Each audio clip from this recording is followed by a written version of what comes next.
Hi, I'm an Australian guy, and if you haven't watched my channel before, I live in Belarus, and I have since COVID outbreak, and I've just jumped over the border to Russia, and usually what I do would be describe to you the differences or what I'm observing here or what's happening here, but instead of doing that, I'm going to describe to you some of the weird and wacky, crazy interactions that I've had in my first 24 hours in St. Petersburg.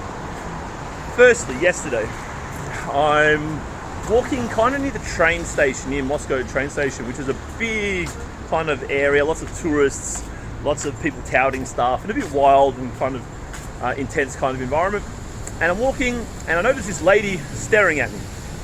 And she's walking towards me, I'm walking towards her. There's about a 3-meter gap, like in between us, right? So it's quite a wide footpath, quite a wide sidewalk. And she's looking at me, so this is unusual. Here, people are pretty, like, keep to yourself, you know, that kind of Sovietsky blinkers on kind of mindset. It's still pretty common here. So she's looking at me, so I just start looking back. And this is going on 2 seconds, 3 seconds, and then she kind of gets roughly equal to me or even with me, as if she's going to pass me, and then she slows right down. So I slowed right down, because I'm thinking, this is interesting, what's going to happen here? Because she didn't, like, she's not obviously selling something, she just looks pretty normal, like she's a normal, run-of-the-mill, maybe 28 or 32-year-old woman, just doing her thing. And she says, I said to her, this is здравствуйте, right? This is just hello in the formal. And then she said to me, зеленый, right? And this is green in Russian. And then she runs at me. I'm like, what the F is going on here?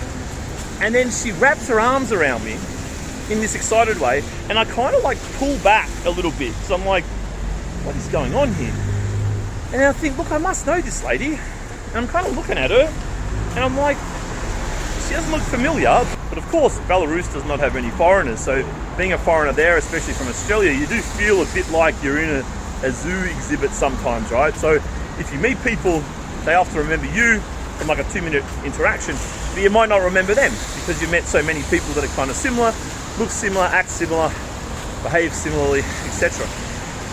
So I'm thinking she must be Belarusian. So I'm asking her, like, are you Russian? She says, da. Like, you're from St. Petersburg. That's your родной город. She's like, yes. I'm like, okay.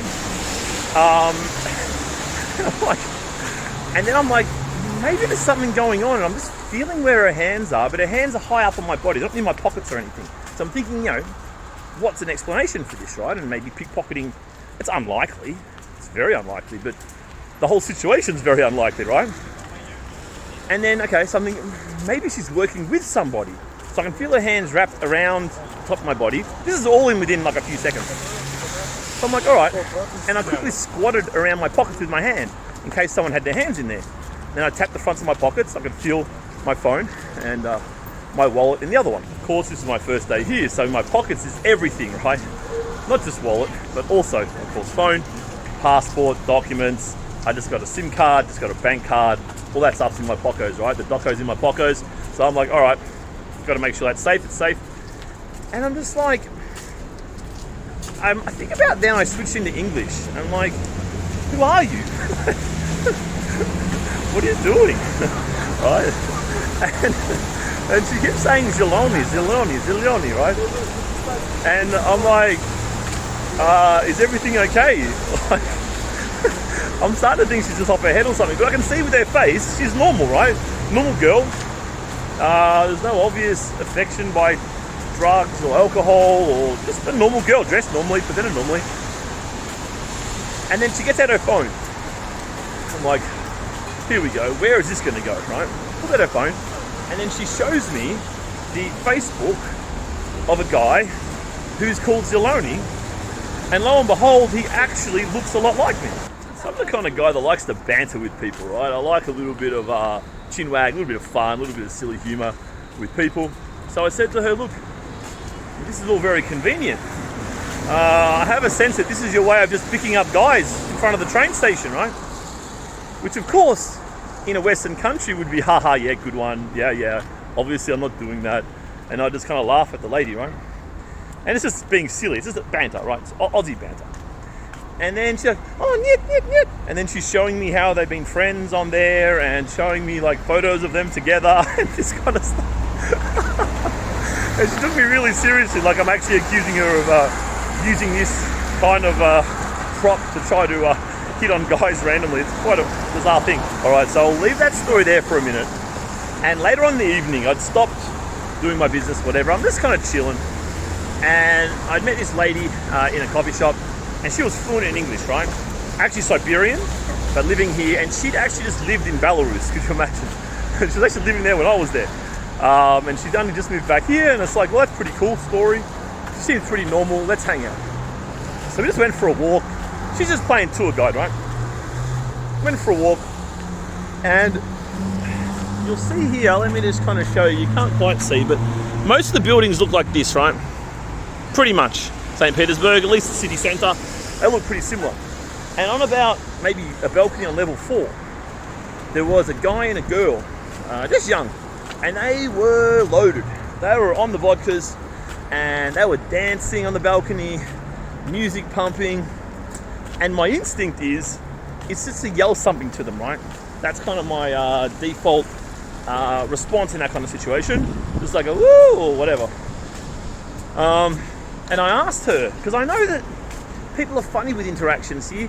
Sometimes they can be quite warm and chatty, and other times they're very icy. It's kind of hard to pick, so I'm just trying to be socially appropriate, right? So I said to her, is it okay if I yell out to them? She's like, no, don't, never, no. If you're in St. Petersburg or Moscow, we don't talk to other people. If someone's doing something strange, you just get away from them. I'm like, there's young people on the balcony having some vodka and whatever, and she's like, was getting quite agitated by this. I'm like, that's interesting, because the girl earlier in the day, the random Russian lady who had the friend Zelony who looked like me, she wasn't going to talk to me. She was just staring at me. And it's only when I said "Здравствуйте" that she then engaged, and like it was like a horse race where you ching open the gates and the horse takes off, right? It was like that. I said "Здравствуйте" and like gave her this unofficial sign to come and talk to me. So it's obvious that engaging is very, very unusual here. Now, in saying all this, I am in St. P, and St. P is known as being the most European style kind of place, the least crazy, the least wild, least volatile kind of place. And this is kind of happening. Now, earlier in the day, I went to get a SIM card. So I go in the place, just a normal, decent sized shop, a bit dingy on the main street, actually on this street.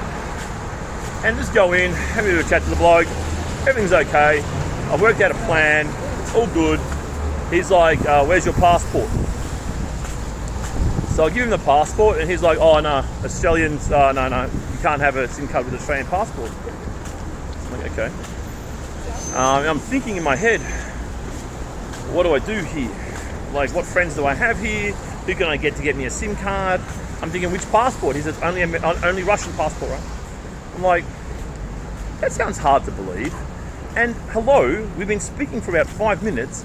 It's freaking obvious that I'm not Russian, right? I'm speaking Russian with you, but it's obvious I'm not Russian, right? This is simple to see.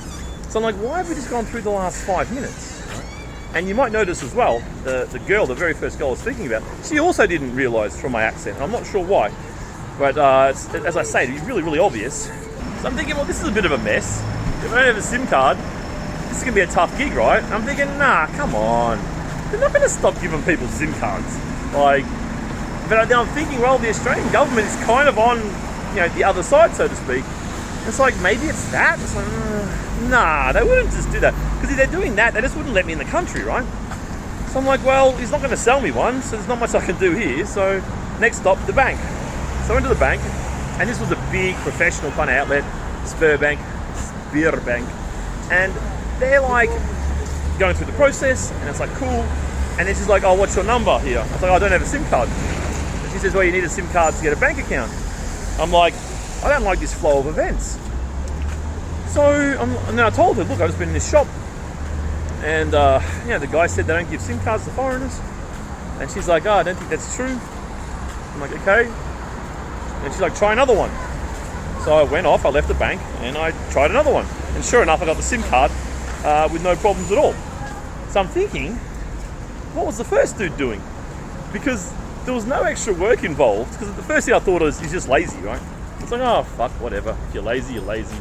life's like that. It's all good.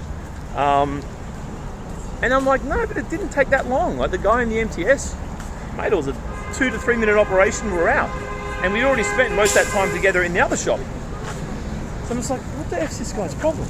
So I thought, well, I'm never really going to know what his motivation was, so just let it go. Whatever, doesn't matter. But what I've also noticed here is that there's a lot more volatility here. Like people, a lot more variability. People are a lot different. Like individuality, behaviour. Some people are kind of wild and loose. A lot of people into social etiquette. It's a pretty volatile place. And I compare that to Belarus because Belarus is the opposite. Belarus is like the most stable kind of society. People behave in a very certain way. It's a very middle-class society. It's still quite communist in terms of the pay structure. And you can see that with people's behaviour. People are just, they're more similar to each other. Whereas here there's a lot more variability. You can tell the social classes really, really clearly just by looking around.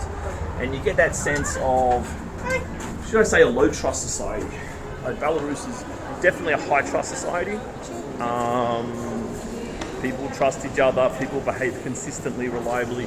Here, I think most people are good here, but there is that, as I say, kind of volatility and slight unpredictability here as well. All right, so I'm enjoying myself so far. People are generally very helpful and friendly and kind, and it's been an interesting 24 to 36 hours, so I'll spend a few more days here, then I'll nick up to Moscow for a bit, and I'll update you guys really soon.